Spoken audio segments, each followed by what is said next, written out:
When you gain confidence in these laws of the universe, you'll be joyful no matter where you stand in relationship to anything you want. So when we began here today, we asked the question, so what's this belief thing? I want it, but I don't believe it because I haven't yet seen it. So a logical person would say, well, if I haven't seen myself do it, but I need to believe I can do it in order to do it, doesn't it seem impossible? And we say, not when you believe in the laws of the universe, not when you understand law of attraction, not when you understand that you are non-physical energy first and foremost. You don't have to believe that you can accomplish that specific thing. You just have to believe that you can accomplish anything.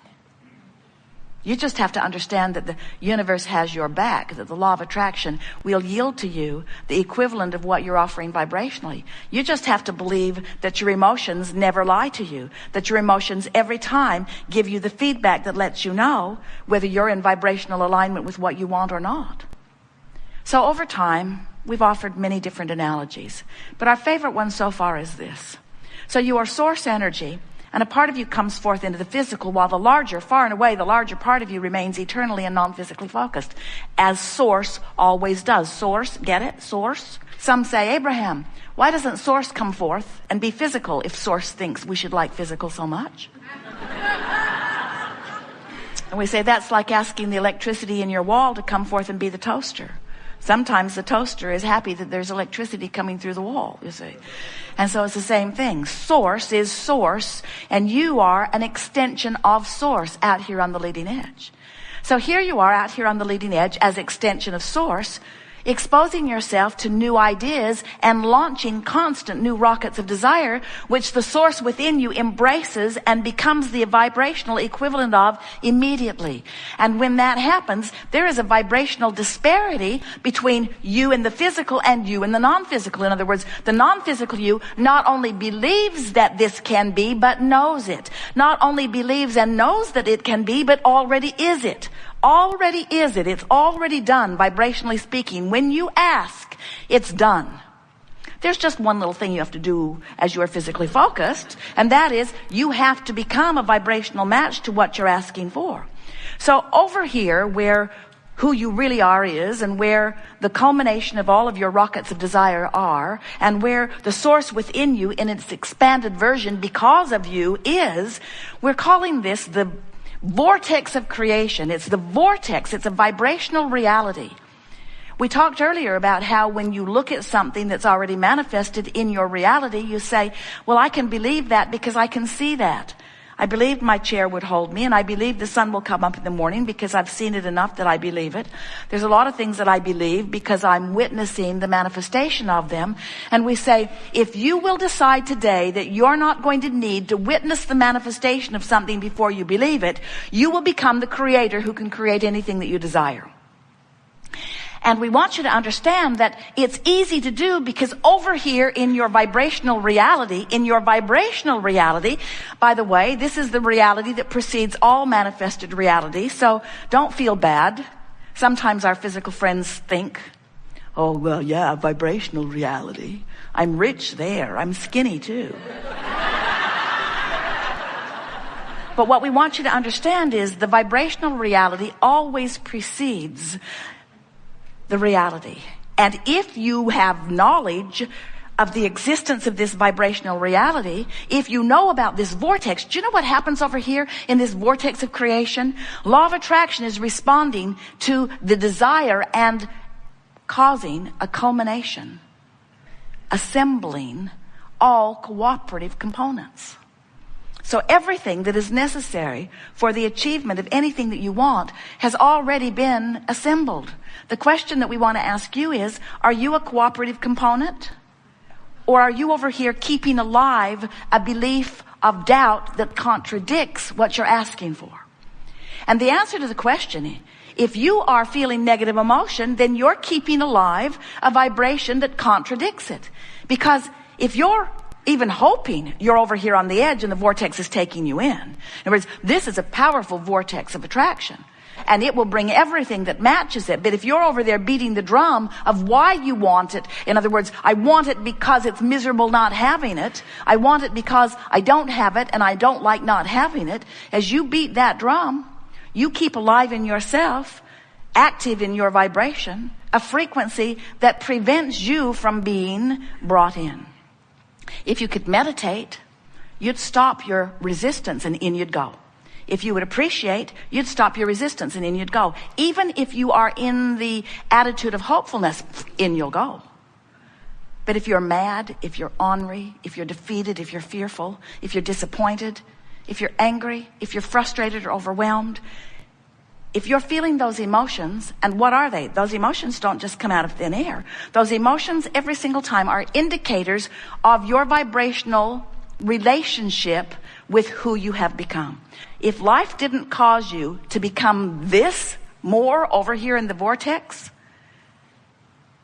if your life hadn't caused the larger part of you to be there, you wouldn't feel bad not going. You could continue to focus upon unpleasant things. Problem with that is you were born knowing that you are worthy, and born knowing that you are good, and born knowing that life is supposed to be good for you.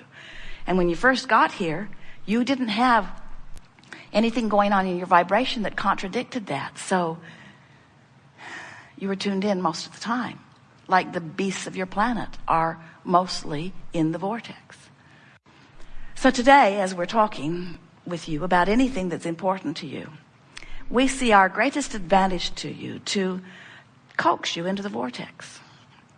One thing you'll notice about us and about your own inner being is that we won't come out of the vortex where you are, ever.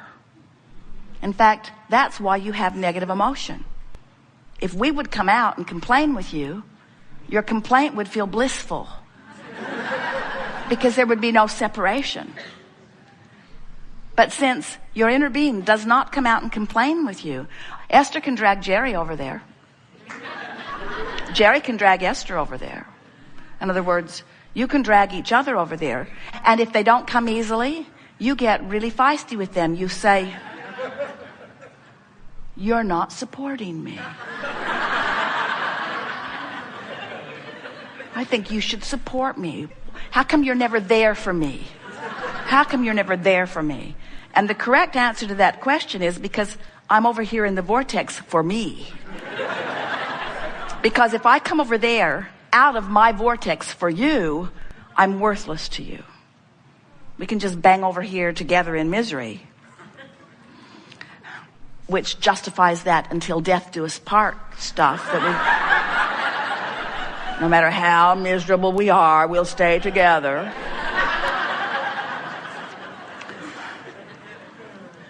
But the source within you will not come out of the vortex when you are focused upon something that activates within you something different than you are. You are a lover.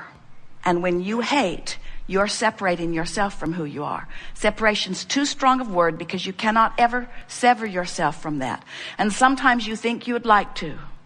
In other words, when you are really vibrating in opposition to who you are, it feels miserable. But you only have one option to close that gap.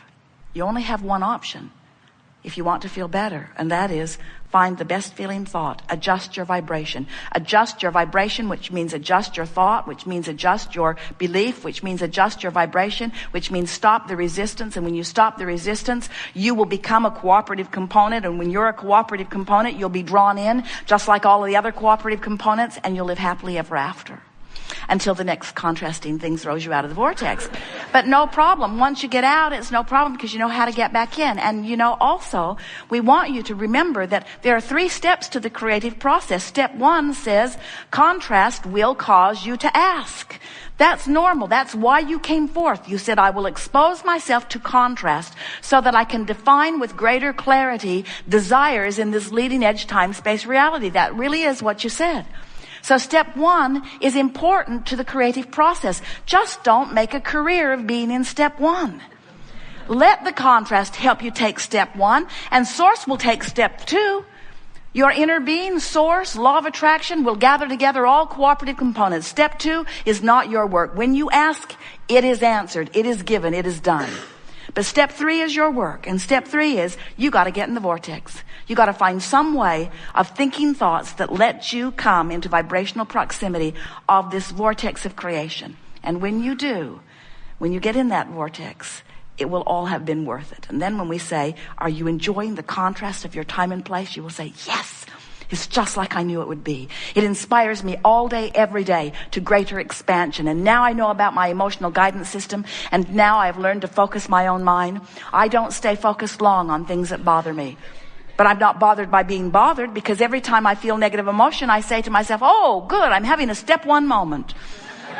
That means source is on the improvement of my life experience. But I am no longer making a career out of the step 1 moment. I'm getting myself into the vortex, into the vortex, into the vortex as quickly as possible. Good. Now you know everything that is important to know about who you are, where you came from, why you're here, what's it all about. Get into the vortex and milk it for all it's worth, and stay there and feel the resonance of it and know who you are. And the more you're in that vortex, the more you become unwilling to hang around outside of it. And the more you're in it, the more you feel the familiarity of it. The more you tune your awareness to what it feels like when you're in and out, until you'll become, as Jerry's describing himself, you just barely brush across the surface of something that isn't up to speed with who you are, and it gives you prickles. Not because you've done something awful, but because it's not who you are. It doesn't resonate with who you are. Life is supposed to feel good to you. You are powerful beings, and you've come forth with great reason. And we really do. We make too much of all of this. Just find things that feel good and focus on them. And when you find things that don't feel good and you're focused upon them, say, hey, I'm focused upon something that doesn't feel good. Why would I focus upon something that doesn't feel good? There must be something that I could focus upon that feels better, and then feel for it and find it, and feel for it and find it, and feel for it and find it, until you come into alignment, till you close that gap, till you tune yourself to the vibration of all that you've become. We've enjoyed this interaction immensely. It is exhilarating to come together with those like you who are reaching for the fulfillment of who you are. It is our desire as we visit like this that we awaken within you your memory of who you really are, and the value and reason and purpose for your focusing here in this contrasting experience. We want you to stand as we do inside your vortex, exhilarated with everything that you lived that put you there. We want you to feel as happy, maybe that's the wrong word. We want you to feel joyous about your despair. How about that? Because from inside the vortex, you can feel joyous about the guidance that let you know where you were, your focusers, you see. And there isn't one of you who will move forward from this point in time who will not know now in much clearer fashion how to focus the power that is you into the productive expansion that is you. We've enjoyed this interaction immensely. It is delicious to come together with those like you who are coming more and more, moment by moment, really, to know who you are. Today, we feel satisfaction for these reasons. We have felt your willingness to focus for inordinate amounts of time, for the sheer purpose of understanding this vortex of creation that we've been talking about. It has been slow going here today. There was not much about it that was really fast moving. But in the process of that, what has been activated within each of you is an understanding, most importantly, of your ability, if you want to, under any circumstances, to become a vibrational match to the vibrational reality that precedes your manifestations. If you can leave here today understanding the relationship between who you really are and who you're being, and if you can leave here today with a new, resourced attitude about wanting more than anything else to tend to the relationship between you and you. In other words, to want to be in this vortex knowing that you now know how to do it if you want to.